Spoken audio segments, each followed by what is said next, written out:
ভিডিওটি দেখে অবাক হওয়ার কিছু নেই। এই ভিডিওটি এবার ঈদ যাত্রার মানুষের ভোগান্তির একটা চিত্র। মানুষ কিভাবে ট্রেনে বাসে ঝুলে ঝুলে গেছে। না, এটা নতুন কিছু নয়। প্রতি বছর ঈদে এটা একটা স্বাভাবিক ঘটনা আমাদের কাছে হয়ে গেছে। আচ্ছা, গত ইউনূস সালের সরকারে প্রায় 18 মাসে 2000-এরও বেশি প্লাস আন্দোলন হয়েছে। স্কুল, কলেজ, মাদ্রাসা, বিশ্ববিদ্যালয়, শিক্ষক, শিক্ষার্থী, সরকারি কর্মকর্তা, কর্মচারী সহ সরকারি কলেজকে বিশ্ববিদ্যালয়ে রূপান্তর, এমন কোনো আন্দোলন নেই যেটা এই ইউনূস স্যারের সময় করা বাকি ছিল। গড়ে প্রায় 4টি করে আন্দোলন হয়েছে এবং প্রত্যেকটা আন্দোলন মোকাবেলা করতে সরকারকে হিমশিম খেতে হয়েছে।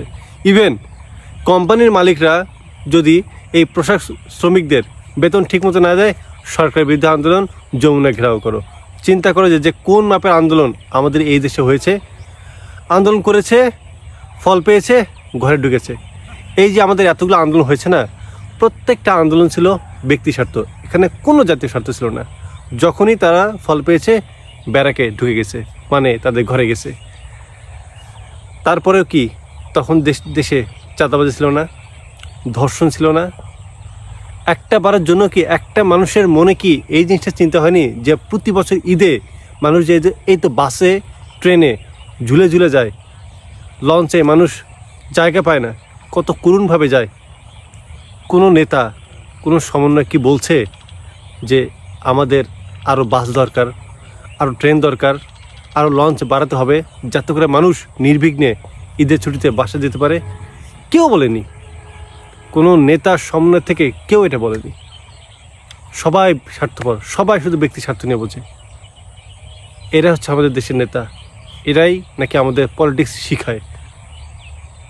কথায় কথায় যমুনা ঘেরাও করো, যমুনা ঘেরাও করো। কতবার যে যমুনা ঘেরাওর কথা বলা হয়েছে, এমন কোনো দল নেই। প্রত্যেকটা দল যমুনা ঘেরাও করো, শিক্ষক শিক্ষার্থী মানে সরকারি কর্মকর্তা সহ যমুনা ঘেরাও করো, কাজ করবো না, সমস্ত কিছু প্রত্যাহার করতে হবে, যত সম্ভব আমাদের দাবিটা মেনে নিতে হবে।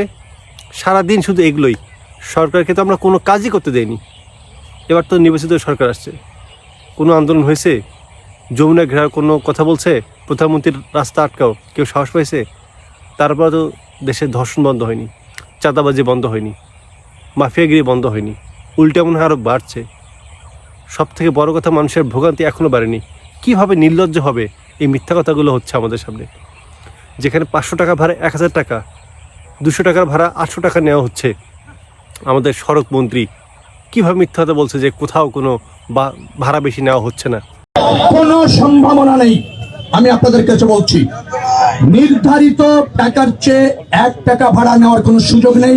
চিন্তা করা যায়, এই হচ্ছে আমাদের দেশের রাজনৈতিক নেতাদের অবস্থা। এরাই হচ্ছে আমাদের মন্ত্রী, আর এরাই হচ্ছে আমাদের জন্য নতুন নতুন আইন প্রণয়ন করবে সংসদে গিয়ে। অথচ একটা মানুষ কোনো প্রতিবাদ করলো না, একটা মানুষ বললো না যে চলো তারেক রহমানকে আটকাও, তারেক রহমানের গাড়ি আটকাও, যমুনা ঘেরাও করো। যে কেন আমাদের সাথে এমন করতেছে? এটাই হচ্ছে আমাদের দেশের অবস্থা। যেখানে যেটা দরকার আমরা তখন সেটা করতে পারি না।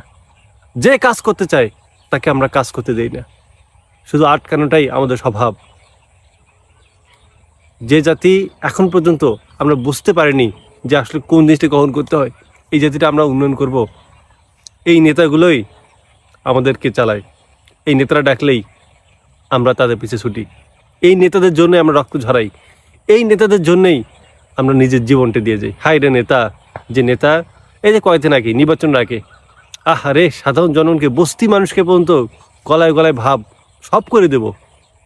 কোনটা পেয়েছেন বলতো? কোনটা পেয়েছি আমরা? চাঁদাবাজি বন্ধ হয়েছে। এই যে আজকেও দেখলাম যে চাঁদাবাজি করতে গেছে, টাকা দেয়নি, বাড়িঘর ভাঙচুর করছে নারায়ণগঞ্জে। কত মানে প্রত্যেকটা দিন যে কত ধরনের ঘটনা ঘটে যাচ্ছে এই বাংলাদেশে শুধুমাত্র চাঁদাবাজির জন্য। ধর্ষণ, খুন, মাফিয়াগিরি তো আছেই।